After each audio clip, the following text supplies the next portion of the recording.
진짜 시장 아침 방송 시작하도록 하겠습니다. 네. 뭐, 최근에 증시가 신고가에 올라오면서 고점론보다는 분위기는 업이죠.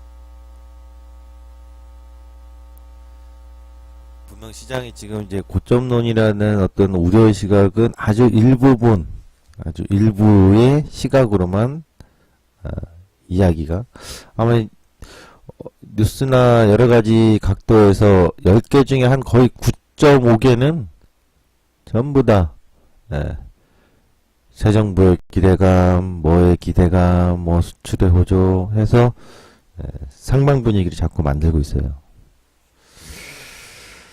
상방 분위기를 만들고 있는 게 상방 분위기를 형성하고 있는 거죠. 자, 오늘 진짜 시장 어떤 내용인지 보도록 하겠습니다. 이슈 브리핑 금리 대 경기입니다. 뭐 시장에서는 이제 금리를 올려도 미국의 기준금리 올려도 우려는 됩니다만 지금 같은 시장이면 뭐 충분히 경기에서 압도적으로 이겨서 금리 우려는 뭐 일정 부분 있겠지만 경기가 압도적으로 끌고 올라갈 것이다 뭐 이런 얘기들이 많죠. 반대로 우려하는 시각에서는 이번에 금리를 올리는 것뿐만 아니라 미국의 연준의 자산 축소 이야기 나오고 ECB의 자산 축소가 논의가 되면 경기가 좋더라도 사실상 좀 자본 유출에 대한 우려가 있지 않겠느냐 이 시각이 있는 거죠. 지금은 글쎄요 어떤 게 맞는지 지켜봐야 되겠죠. 굉장히 큰 승부가 될 것 같습니다. 또 거기다가 우리나라 같은 경우는 정치적으로 좀 안정이 되다 보니까 저만 느끼는 건가요?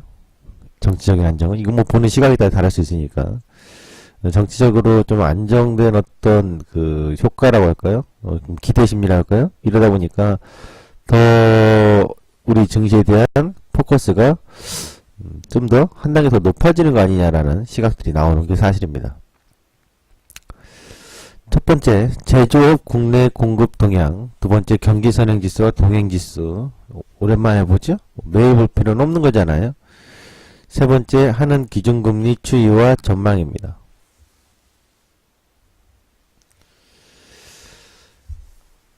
품목차별 국내 공급에 대해서 보도록 하겠습니다. 먼저 품목의 최종재, 중간재 두 가지로 구별을 되어 있는데요. 이건 여러분들이 이제 통계청에 가면 볼 수가 있는 겁니다. 최종재는요, 소비재랑 자본재로 품목을 나눠놨습니다. 소비재는 개인 또는 가게에서 구입, 사용되는 제품으로 뭐 스마트 핸드폰, 승용차, 휘발유, 옷, 의류, 식료품, 음료, 화장품, 의약품 등을 소비재로 품목을 구별해놨고요. 자본재는 각 산업에서 생산 관련 활동에 지속적으로 사용되는 기계, 장비로 원칙적으로 1년 이상의 내구성을 가진 제품, 반도체 제조 장비라든가 금형 등의 각종 기계류, 선박, 트럭, 버스 등 운송 장비입니다. 중간재는 광공업 및 타산업의 원재료, 연료, 부품 등으로 투입되는 제품으로 반도체, 전자제품, 전자부품, 나프타, 경유, 자동차 부품, 1차 금속, 레메콘 등입니다. 이해가 되시겠죠? 풍무뼈 이제 최근에 뭐 수출의 호조다 계속 나오는데요. 보도록 하죠. 실제로 국내에 공급되는 부분은 어떤가, 어떤 산업들인지. 보시면은, 최종재 볼까요? 최종재를 보면요, 2015년도 이제 평균은 107이었습니다. 그렇죠? 107. 2016년도 109입니다. 뭐, 그럼 2017년도 올해 1분기에 113입니다. 조금씩 점진적으로 조금씩 나아졌네요. 그 다음에 작년 1분기보다 확실히 올해 1분기가 많이 개선됐습니다. 그 다음에 중간지에 보면 110입니다. 111입니다. 111입니다. 국내 공급된 상황에서 보면요. 실질적으로 중간재 부분은 거의 변화가 없습니다.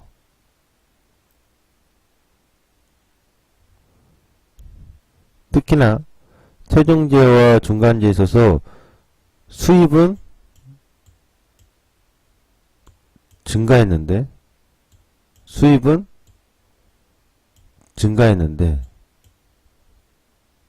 국산은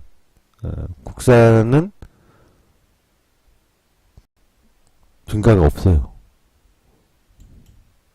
변화가 없다고요.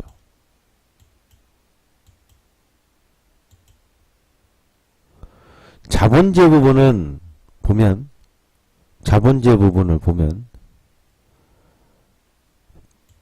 96, 106 큰 폭으로 결국 최종재에서도 보면 소비재보다는 소비재 116, 119인데 소비재보다는 자본재의 증가가 있었던 거죠.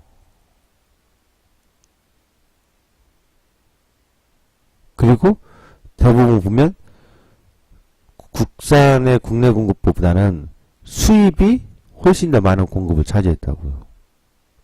그것도 대부분 다 자세히 품목별로 이거는 여러분들이 통계청에 가면 보는데 품목별로도 나와요. 품목별로 보면은 이제 이렇게 이런 데이터를 쫙 많이 나오는데 그걸 보면 특징은 반도체의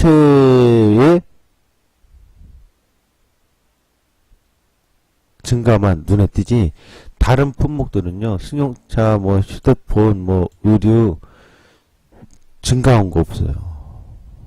그러니까 지금 현재 우리 증시의 시장이 대변도 해주는 것도 반도체의 상승만 유난히 떠들썩하잖아요. 산업재라든가 산업소재들은 크게 올라가지 않고요. 그러니까 이 품목별이라든가 그러니까 전체적으로 어떤 이제 뉴스라든가 이런 거 보면 수출의 호조다. 뭐 경기 살아나는 거 아니냐? 이게요. 아니에요. 엄연히 따져보면 품목별 따지면 반도체만, 그러니까 아니라고 얘기할 수는 없겠죠. 분명 반도체가 끌고 가는 건 맞으니까. 그러나 다른 품목이나 이런 거는 전혀 큰 변화가 없다고요. 그러니까 이거를 어떻게 해석할 거냐 이거예요. 어떤 이들은 반도체가 선빵 날렸기 때문에 따라가는 거다. 아니다. 저처럼 지금 객관적으로 봐라. 반도체 하나 외에는 지금 나머지는 큰 영향이 없다. 변화가 없다. 그러니까 증시의 시가총액이 지금 삼성전자가 22%가 넘어가는데 비중이 삼성전자 한 녀석 때문에 그런 거 아니냐. 그래서 증시의 상승이라고 보기에는 어렵다. 다른 게 터닝포인트에 어떤 업황이 나오고 있지 않기 때문에 이렇게 전 얘기하고 있는 거거든요. 근데 사실 내용을 보면 그렇게 나와요. 있는 그대로예요. 이 이제 표를 보면 최종재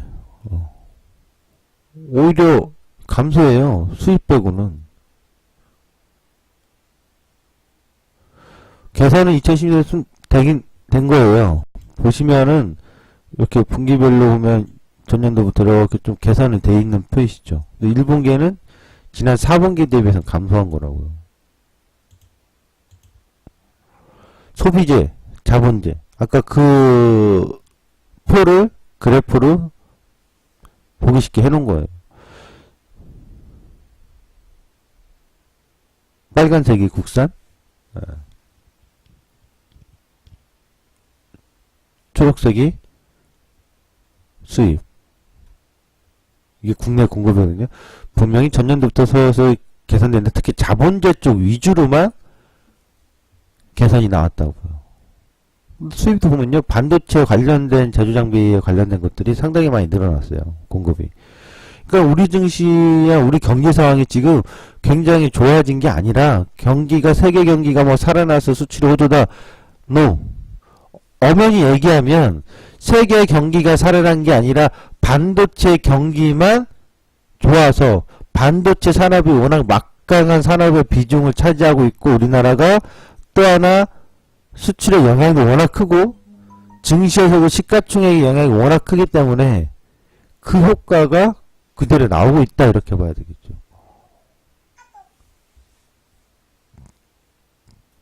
중간재도 그래요. 다시 말하면 과거에 뭐 중간재에 나온 어떤 산업 소재라든가 자동차 부품이라든가 다른 산업으로 퍼지지 않고 있다는 얘기예요. 전혀. 소비재도 그래요. 의류라든가 화장품이라든가 의약품이라든가 전체 확산되고 있는 상황이 아니라고요. 개선되고 있는 게 아니라고요. 굉장히 미진하다고요.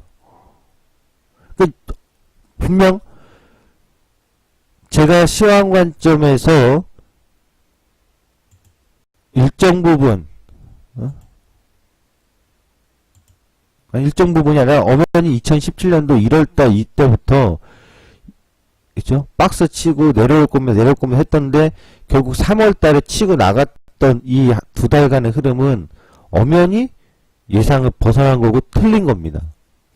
그런데 이거를 그냥 틀렸다고 해서 야 이제 시장 가나보다 이렇게 돌려줄 만한 근거와 요인을 찾아야 되는데 그 요인과 근거가 부족하다고요. 그리고 엄연히 보면 그냥 전체적으로 시장에서 뭐 대표 종목도 갖다 놓고 뭐 이거 종목 올라갑니다. 실적 좋아진다. 수급 좋습니다.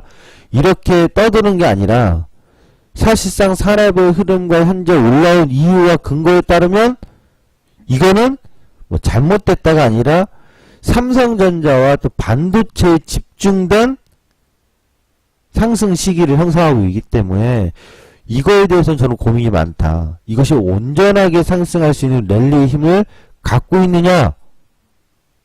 그렇지 않다. 자동차 네 바퀴를 표현했을 때 한 바퀴로만 굴러가고 있기 때문에 사실상 다른 바퀴들이 지금 타이어에 바람이 빠져 있는 상태이다. 근데 그것은 객관적인 통계의 자료로도 발표가 되고 있는 거거든요.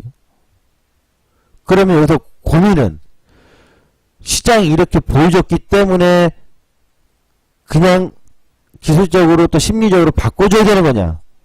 두 번째, 반도체가 좋기 때문에 계속 걔만 좋아질 것 같기 때문에 걔라도 갈 거라고 봐서 시장은 또 긍정을 봐야 되냐. 아니라고 봐요. 이게 맞다 틀리다는 없겠죠. 미래를 예측하고 미래에 대해서 판단하고 하는 거기 때문에 사실상 어려운 부분이긴 한데 해석이라 중요하다. 저의 해석은 아니오시다 이거예요. 분위기는 새 정부 들어서 기대감은 막 모락모락합니다만 그건 기대감일 뿐이지. 새 정부 들어서 할 일이 얼마나 많습니까? 제일 먼저 하고 있는 것들이 뭡니까? 적폐청산이들이에요. 과도기들이요. 사실상 경제 정책이라는 이거 나올 수 있는 상황이 아니라고요. 다만 어제도 새 정부에서의 경제부총님이 경제 관련 인사들을 어느 정도 마쳤는데 기대감을 갖고는 박수 쳐줄 만한 요인들이 있습니다. 그렇죠? 근데 엄연히 그것으로 인해서 나쁘다고 할 수는 없지만 뭐 그것도 당장 뭐 좋아진다 이건 아니거든요.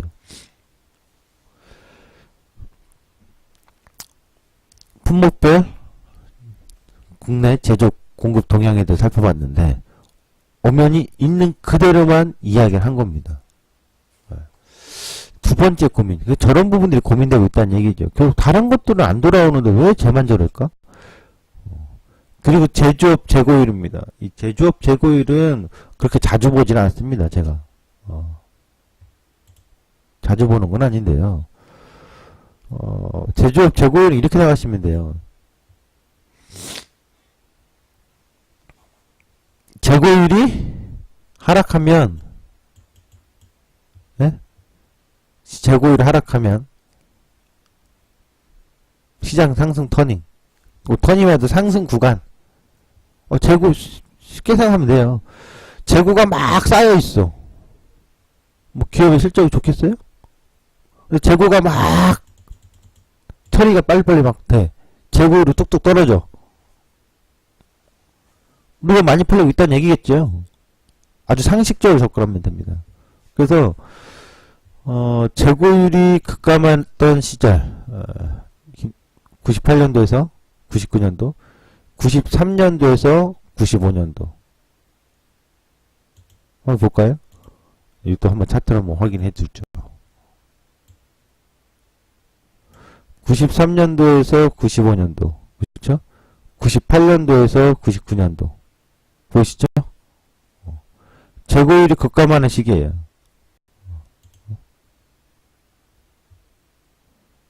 그 다음에 또 재고율이 여기 2009년도 3월부터인데요. 이건 뭐 이제 안 봐도 비디오겠죠. 최근 거니까 이 정도는 기억하시겠죠. 2009년도 여기 그 전년도 2월 달부터 이렇게 재고율이 전년도에 여기서 급감을 좀 했어요. 최근엔 다시 또 재고율이 좀 증가하고 있고요. 2003년도서부터 노무현 정부 때는 뭐 재고율이 증가했다 감소했다 계속 반복되면서 증시는 계속 올라왔기 때문에 좀 다르죠. 근데 재고업 재고율이잖아요. 그러니까 지금 2011년도부터요. 여기서부터 계속 재고율이 증가를 한 상황. 그래서 사실상 제조업 관련 주식들은 그때부터 뭐 대표적으로 LG전자라든가 포스코 있잖아요. 한 4, 5년 동안 지금 계속 못 올라갔던 거잖아요. 재고업 증가율이 계속 쌓이면서 수출이라든가 제조업 관련주들은 확실히 주가가 팽당했고 전년도에 개선 재고를 주면서 그런 관련 제조업 기반 관련된 종목군들이 좀 상승의 반등을 보여줬다. 이렇게 좀 볼 수가 있겠죠. 단 이 추이가 계속 감소할 거냐 이거는 모릅니다. 그래서 제가 재고율은 판단의 기준으로는 참 활용하기 쉽지는 않아요. 그 자주 보지는 않아요. 왜냐하면 뭐 2003 이런 식으로 정말 딱딱딱딱 계속 반복되는 떨어지라면 좋겠지만 이게 보면 2003년도에도 오르고 내려 하면서인데 증시는 엄청 갔거든요. 그러니까 하나의 참고로 볼 수 있어요. 제조업들에 대한 어떤 상황 인식. 지금은 작년도 2월 3월부터 감소하면서 이 추이대로 더 증가할 거를 보다가 이 추이를 끊겨놓고 좀 더 감소를 했죠.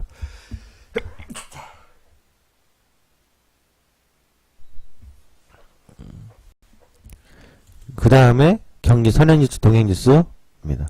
경기 선행지수 동행지수의 순환변동치인데요. 보시면은 이게 한번 이제 조정이 있었어요. 한번 이 통계 자료를 작성하는 방법에 수정을 좀 했다고 제가 지난번 얘기해드렸기 때문에 그건 다 아실 겁니다. 그래도 수정한 다음에의 상황을 보면 골든크로스와 데드크로스. 골든크로스는 2009년 3월에 나왔고요. 데드크로스는 2011년 5월에 나왔습니다. 제가 여러분한테 강력히 항상 얘기합니다. 중장기적인 투자의 관점이 있어. 데드가 나오면 최소 5, 6개월은 무조건 덤빌 시점이 아니다. 골드가 나오면 그냥 막 덤벼라. 누가 뭐래도. 2013년도 3월입니다. 골드 나오고 덤벼도 됩니다. 2013년도 제가 시황에서는 2013년도에 3월달에 빠질 거라고 했어요. 그러나 겁먹지 말자. 왜? 더 싸게 사기 위한 거니까. 빠져도 된다. 다시 오를 것이다. 그래서 2013년도 3월에 했고 6월달 직전 5월 28일에 빠진다고 5월달 말에 빠질 거라 했다고요. 그리고서 강력히 받아버렸다고 시장에서 주식들을. 이때 당시 받은 주식들이 꽤 있다고요. 수익 매매로. 대형주도. 그럼 지금은 여기 보면은 선행지수와 동행지수와 대대가 나왔었죠. 2015년도에. 그렇죠? 그리고 다시 또 골드가 나왔다가 지금은요. 교묘하지만 3월달 동행지수와 선행지수가 100.8 동행지수가 100일이에요. 역전이 됐어요. 대대가 나왔다고요. 골드대도 잘 안 나와요. 분명 골드대가 잘 안 나오는데 나왔어요. 앞으로 주목을 해봐야 되겠죠.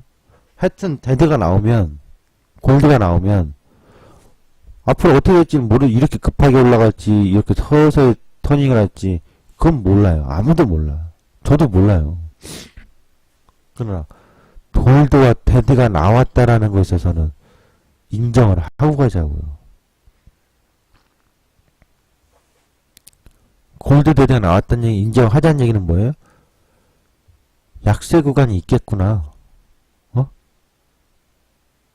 그동안 그렇게 이 통계 자료를 활용할 때 늘 그래왔으니까. 데드 나오고 다시 골드 나오고 골드 나오고 데드 나오고 한두 달 사이에 퍽퍽 바뀌는 경우는 그동안 없었어요.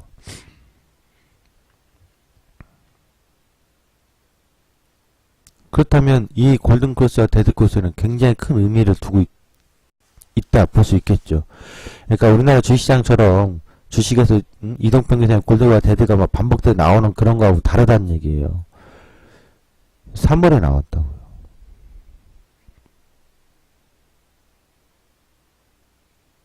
증시가 지금 고점 올라왔다고 새 정부 기대감 있다고 계속 떠들고 있는데 아니라고 단호히 얘기하는 거예요.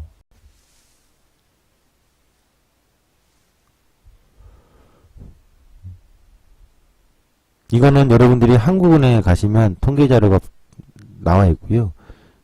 선행지수하고 동행지수는 항상 한 달 뒤에 발표가 됩니다. 5월 말인데요. 그 3월의 지표는 4월 말경에 아마 4월 27일인가 28일 정도 발표가 됐을 거고요. 예. 그쯤에 날짜가 그쯤 4월 28일일 거예요. 그때 발표가 됐을 거고 5월 달에 발표될 것은 4월 달 거라고요. 보면 알겠죠. 선행지수 동행지수는 더 이상 얘기가 필요 없죠. 다 아는 여러분들 중요한 지표니까. 한은의 기준금리입니다. 근데 이것을 보면 제가 뭘 표시했냐면요. 한국은행의 기준금리가 지금 현재 11개월째 동결입니다. 선행지수 동행지수 말고 한은의 기준금리 이 둘 다 한국은행에 가시면 볼 수 있는 겁니다. 11개월째 동결인데요. 최근에 13년도 5월달부터 14년도 7월달까지 약 13개월째 동결한 적이 있어요. 그리고 양적 완화 막 했던 2009년도 2월부터 2010년도 6월까지 약 15개월째 동결한 적이 있어요.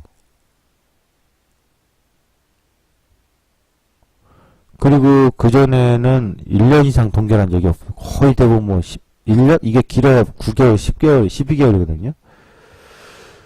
보시면 지금 동결은 인하를 하기 위한 동결일까요? 인상을 하기 위한 동결일까요? 여기는 동결은 인상하더라도 어쨌든 다시 인하식이고 엄청나게 낮은 저금리예요.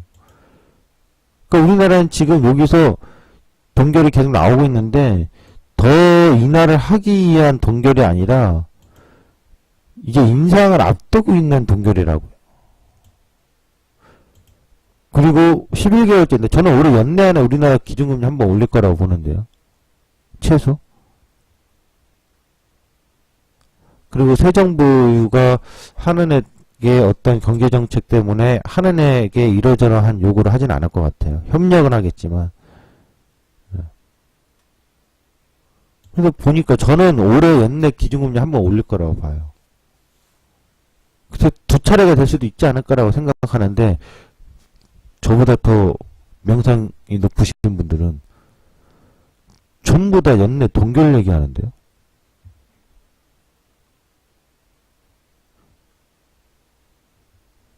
한국경제연구원, LG경제연구원, 우리금융경영연구소, 각 증권사들, 대표하는 사람들 연내 동결이에요. 딱 한 분, 한국경제연구원에 있는 분만 미국이 한 차례 금리 인상 이후에 인상. 저는 요 김창배 연구원과 생각이 같아요. 미국이 한 차례만 지금 이 상태에서 한 번 더 올리잖아요. 6월에 올린다고 치면 그럼 우리나라 그전에는 못 올려도 그 이후에는 올리게 돼 있다고.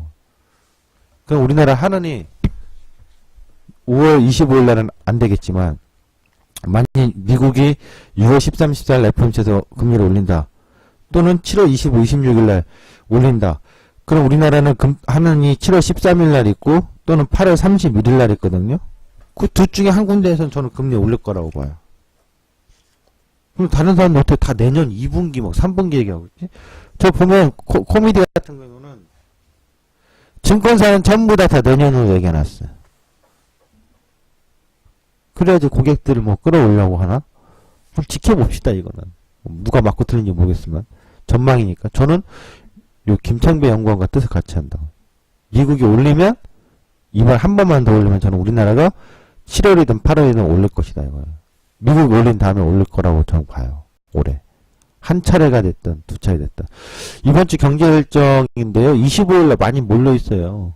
FOMC 의사록도 공개되고 있고요.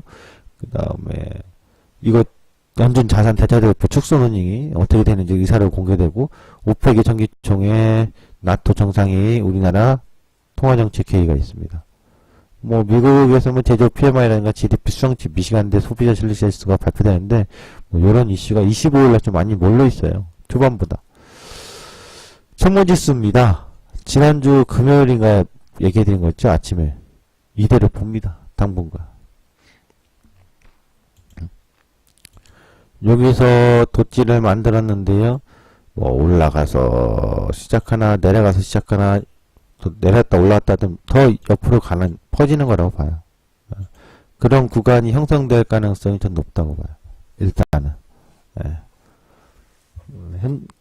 그래서 아침에 시초가가 갭상이 나오든 뭐든 위로 좀 떠서 근데 또 하나 잊지 마십시오. 저 구간에서 갭이 무조건 나오면 갭은 당일 다 메울지 안 메울지 몰라도 메워야 되는 영역이다.